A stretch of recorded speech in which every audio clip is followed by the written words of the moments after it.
හොඳයි මම අද සාකච්ඡා කරන්න 2011 ඒ විභාගේ ධාරා විද්‍යුතයෙන් ආපු MCQ ටික.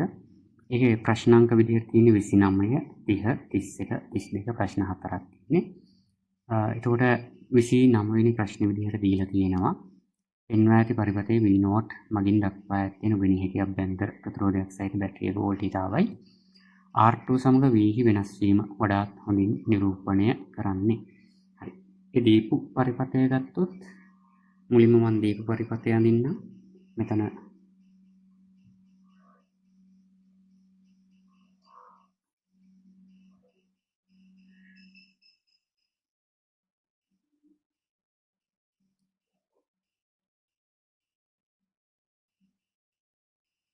මෙන්න මේ R3 හරහා තමයි V එක මැනලා තියෙන්නේ. ඒතර මේකේ මුලින්ම අපි ප්‍රස්ථාරයක් තෝරන්නනේ. R2 බිඳුවේදී මොකක් වේද කියලා බලමු. R2 බිඳුවක් වෙනවා කියන්නේ එතන කම්බියක් වෙන්නේ. මෙන්න මෙහෙම කම්බියක් තියෙනවා.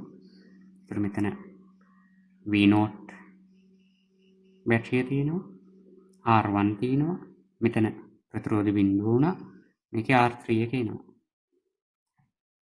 ඒතකොට මේ V එක දැන් කෝෂයක් හරහා ධාරාව යනකොට යාගේ අභ්‍යන්තර ප්‍රතිරෝධය ශුන්‍ය නම් අග්‍රතර විභවාන්තරය විදුලිග්‍රාමක බලයමයි. ඒ කියන්නේ මේ තැන් දෙකේ V0 නම් මේ තැන් දෙකේ V0 මොකද මෙතන කම්බියක් මෙතන කම්බියක් නම් මෙතන විභව මෙතනට සමානයි මේක මෙතනට සමානයි මේක මෙතනට සමානයි මේක මෙතනට සමානයි. ඒතකොට මේ දෙක අතර V0 නම් මේ දෙක අතරත් V0 ඒ කියන්නේ වේගයගේ V0 ට සමාන වෙනවා. ඒ තමයි බිඳුවේදී. ඒතකොට බිඳුවෙන් V0 වෙලා තියෙන පස්වෙනි උත්තරේ විතරයි. හැබැයි අපි ඒක අන්තිම අවස්ථාවත් බලමු. R2 අනන්තයක් වුණොත්. ඒතකොට R2 අනන්තයක් වෙනවා කියන්නේ මෙන්න මේ R2 ගැලවෙනවා. එහෙම ගැලවුණොත් මෙතන V0 තියෙනවා. මෙතන R1 තියෙනවා. මෙතනින් පරිපථයේ විසන්ධි වෙනවා. ගැලවීමක් වෙනවා. R3 තියෙනවා. දැන් එතකොට මෙන්න මේ R3 හරහා ධාරාව යන්න බෑනේ. මේ ටිකේ ධාරාව යනවා. හැබැයි මෙතනින් කැඩිලා තියෙන නිසා පරිපථය එතනින් ධාරාව යන්නේ නැහැ. ඒ කියන්නේ R3 හරහා ධාරාව යන්න විදියක් නැහැ.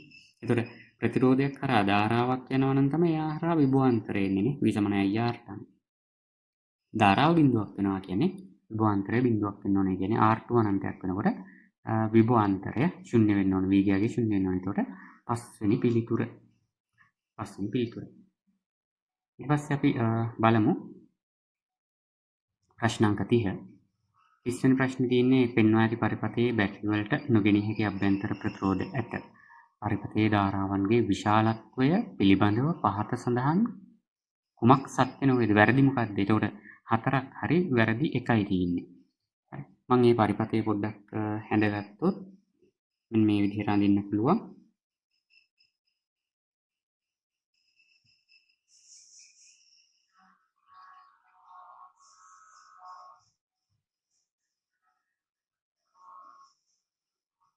මේ පැත්තේ ප්‍රතිරෝධ දෙකක් තියෙනවා. ඒ දෙකම ශ්‍රේණිගත නිසා මම එකතු කරලාම අඳින්නම් 2R. මෙතනත් එහෙම දෙන්නෙක් ඉන්නවා. ඒ දෙන්නත් එකතු කරලා අඳින්නම් 2R. මේ පැත්තෙත් එහෙම දෙන්නෙක් ඉන්නවා. ඒ දෙන්න එකතු කරලා අඳින්නම් 2R. එකම පාරෙන් තියෙන්නේ වෙනස් වෙලා නැහැ. මේක V මේක V. ඔය විදිහට තමයි දෙන්නේ.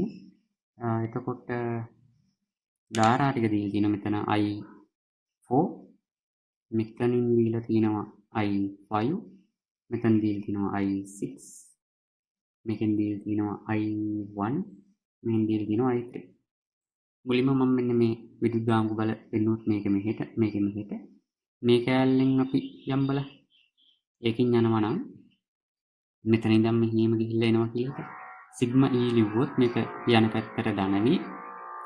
එතන අපි යන පැත්තට තියෙන නිසා ඒක ධන V විදිහට ලියවෙනවා.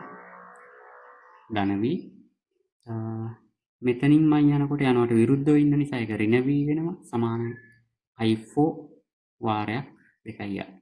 මේ ධන V ඍණ V බිඳුවයි. එහෙනම් I4 එක බිඳුවක් වෙනවා. ඒ කියන්නේ I4 බිඳුවයි හතරවෙනි ප්‍රකාශනයේ හරි. ඊළඟට මෙන්න මේ I4 බිඳුව නම් මේ I1 ඇවිල්ලානේ මෙහෙම ගිහින් තියෙන්නේ. ඒ කියන්නේ I1 I6 ට අනිවාර්යෙන් සමාන වෙන්න ඕන. I1 සමාන වෙනවා I6 ට.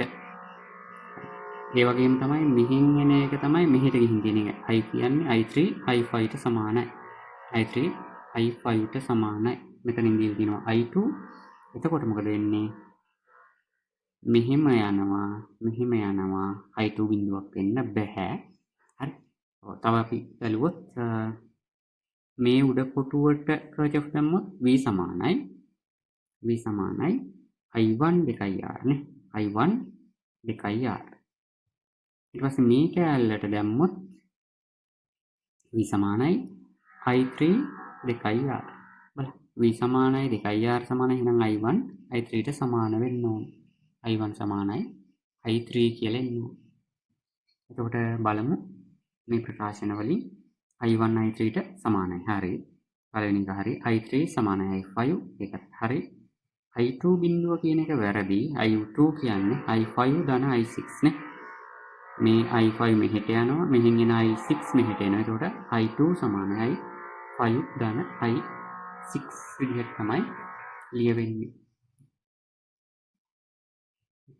මෙහෙන් එන i5 යනවා i6 උත් යනවා. ඒ දෙක එකතු වෙලා මෙහෙට යනවා. ඒ කියන්නේ i2 සමාන වෙනවා i5 ධන i6 ට.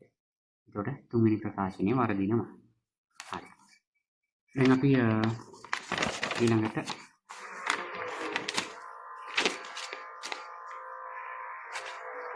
සාකච්ඡා කරමු ප්‍රශ්න අංක 31 වෙනි ප්‍රශ්නය. ඒක කියන්නේ රූපේ පෙන්වා ඇති පරිදි නොගැනී හැකි අභ්‍යන්තර ප්‍රතිරෝධයක් සහිත ශ්‍රේණිගත ලෙස සම්බන්ධ කර ඇති සර්ව සම බැටරි දෙකකට P නියත ශීඝ්‍රතාවකින් ප්‍රතිරෝධය R වූ භාර ප්‍රතිරෝධයකට T0 කාලයක් තිස්සේ ක්ෂමතාව සැපීමේ හැකියාව ඇත. බැටරි දෙකින් එක් බැටරියක් පමණක් R හරහා සම්බන්ධ කළහොත් කියලා අහන්නේ. හරි. දැන් එතකොට බැටරි දෙකකින් එක බැටරියක් විතරක් හයි කරොත් මුලින්ම අපි කියන්නේ බැටරි දෙකක් තියෙනවා. ඒ බැටරි දෙක ඇන්දොත් තියෙන විදිහට ඒ දෙක එකතු වෙනවා 2V. හරි. මෙතන R තියෙනවා. ධාරාවයි කියලා හිතන්නකෝ. ධාරාවයි කියලා හිතුවොත් මොකද වෙන්න ඕනේ? ධාරාවයි කියලා හිතුවොත් කර්චොෆ් දැම්මහම 2V සමානයි IR. එහෙනම් I සමානයි 2V බෙදීම R වෙනවා. එතකොට මෙයාට ක්ෂමතා සැපීම P සමානයි I වර්ගයේ R නේ. සමීකරණ 3යි VI I වර්ග R V වර්ගයට R. මම I වර්ගයේ R දැම්මොත් මෙතනදි ක්ෂමතාව සපයන්නේ P ශීඝ්‍රතාවයකින්. ශක්ති සපයන P ශීඝ්‍රතාවකින් කියන්නේ ක්ෂමතාව P I වර්ගයේ R. ඊට පස්සේ මම මේ බැටරිය දෙකෙන් එකක් ගලවනවා. දෙකෙන් එකක් ගැලෙව්වොත් එකයිනේ ඉතිරි වෙන්නේ. ඒක හයි කරන මේ R. දැන් ගලන ධාරාව I1 කියලා හිතමු. එතකොට I1 සමාන වෙනවා V බෙදීම R ට. ඒ කියන්නේ ධාරාව මොකද වෙන්නේ? භාගයක් වුණා නේද? I1 සමානයි I බෙදීම දෙකක් වෙලානේ. මෙතන 2යි V බෙදීම R. මෙතන එන්නේ V බෙදීම R. ඒ කියන්නේ I1 කියන එක I ගෙන් භාගය. බලන්න P සමානයි I වර්ගයේ R වල I භාගයක් වෙනකොට I වර්ගය කියන එක P1 කියලා ගත්තොත් I බෙදීම 2 වර්ගයේ R නේ. ඒ කියන්නේ I වර්ගයේ R බෙදීම 4ක් වෙනවා. I වර්ගයේ R කියන්නේ P. එන ක්ෂමතාවය R 4න් පංගුවක් වෙනවා. P බෙදීම 4. හොඳයි. ඒතර මේකේ ශක්තිය ගන්න පුළුවන් නේද? H සමානයි PT. ක්ෂමතාව වැඩි කිරීම කාලය. ඒතර බැටරි දෙකෙන්ම ශක්තිය සපයන්න පුළුවන් වෙන්නේ P වාරයක් T0. එතකොට බැටරි දෙකේම ශක්තිය තමයි P T0 වෙන්නේ. එතකොට එක බැටරියක තියෙන ඕන ශක්තිය ඕකෙන් භාගයයිනේ. බැටරි දෙකේම ශක්තිය P T0 නම් එක බැටරියක වෙන්න ඕන ඕකෙන් භාගයක්. එහෙනම් එකක ගත්තොත් මේක දෙකෙන් බෙදෙනවා. එතකොට එකක තියෙන ශක්තිය මේක නම් හරි.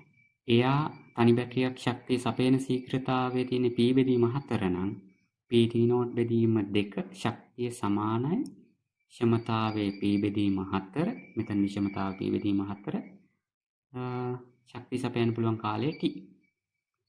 මේ තියෙන එක කෝෂයක ශක්තිය. එතකොට PP කැපිලා ගියාම T සමානයි T0 2යි නේ 4යි T0 බෙදීම 2 වෙනවා. එතකොට 2යි T විදිහට ලැබෙනවා. එහෙම වුණොත් උත්තරය 5. පස්වෙනි උත්තරේ. ඊළඟට අපිට මාන පරයක් සමීපමානයෙන් පස්සේ එතන V v0 කියන කෝෂයක් එනවා.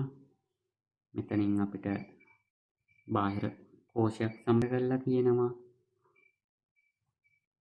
ඊතරම මෙතන වාන්තරයක් මේකේ සන්තුලන දිග L විභව අනුක්‍රමණය වාරණය v සමානයි L අනුක්‍රමණය වාරයක් සන්තුලන දිග කියනවා. දැන් ඒතකොට මෙතන කරලා තියෙන්නේ මෙන්න මෙහෙන් ස්රෝත දෙකක් සම්බන්ධ තියෙනවා R0 සහ R කියලා. මේක මේ පළවෙනි අවස්ථාව ගන්න සමානයි බිඳුව කියලා. මෙයාට තියෙනවලු ප්‍රතිරෝධයක් පෙන්වා ඇති විමාන පරිපථයේ v0 මගින් දක්වා ඇත්තේ නුගෙන හැකි අභ්‍යන්තර ප්‍රතිරෝධයක් සහිත බැටරියක වෝල්ටේජතාවන ඒ මගින් නිරූපණය වන්නේ පරිමිත අන්තර ප්‍රතිරෝධයක් සහිත කෝෂයකි. R සමග සන්තුලන දිග R සමග. එහෙනම් R සමානයි බිඳුවට අදාළව බැලුවොත් සන්තුලන අවස්ථාව ගන්න මේ රූපේ. ඒ රූපේ සන්තුලන අවස්ථාව ගත්තොත් මෙතන E R R0 සන්තුලනය වෙනවා. මෙතනින් මේ තුලේ ධාරාව ගලන්න පුළුවන්. මෙහෙම ධාරාව ගලන්න පුළුවන්. හැබැයි මෙහෙන් එළියට යන්නේ නැහැ ගැලවෙනෝමීටර් උත්ක්‍රමණය ශුන්‍ය වෙන නිසා. එතකොට මට ලියන්න පුළුවන් E සමානයි දැම්මොත් I R ධන 0. එහෙනම් I සමාන E බෙදීම R ධන R0 වෙනවා. එතකොට මෙයා හරහා තියෙන විභවාන්තරය තමයි KL වලින් පෙන්වන්නේ මෙතන. සන්තුලන දිග KL නම් KL වලින් පෙන්වන්නේ මෙයා හරහා තියෙන කොටස. එතකොට මෙයා හරහා කොට සමාන වෙනවා මෙතනට IR එකට. එහෙනම් IR0 සමානයි KL. I කියන්නේ එතන I කියන්නේ E බෙදී R ධන R0 වාරයක් R0 සමානයි KL. මෙතන ඒ බිඳුව වෙන්න බෑ. හරි L බිඳුවෙන් පටන් ගන්නවා නම් ඒක වැරදි. ඒකෙන් තුන්වෙනි එක වෙන්න බෑ. ඊට පස්සේ R වලගේ අනන්තයක් වෙන අවස්ථාව මම පොඩ්ඩක් බලන්න ඕන. R වලගේ අනන්තයක් වුණොත්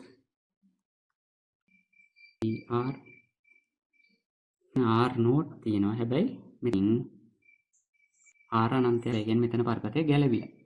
එතන පරිපථය වෙනවා කියන්නේ මොකක්ද වෙනවද? මෙතන දාන්නේ එතනින් ධාරාව යන්නේ නැහැ කියන්නේ මේකේ කෝෂය හරහා දායන්නේ. කෝෂය හරහා ධාරාව යන්නේ නැහැ. එයාගේ අග්‍රතර විභවාන්තරය විද්‍යුත් අමක බලයමයි Eමයි. ඒතර E සමාන වෙන්නේ Lට.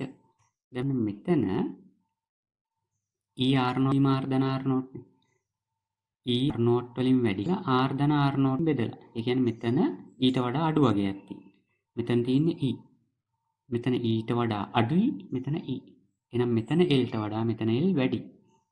ආගේ අනන්තයක් වෙනකොට L වලගේ වැඩි වෙලා තියෙන්න ඕනේ. එහෙනම් ප්‍රස්ථාරයක් තියෙන්නේ පළවෙනි විතරයි. එහෙනම් උත්තරය වෙන්න ඕන 1.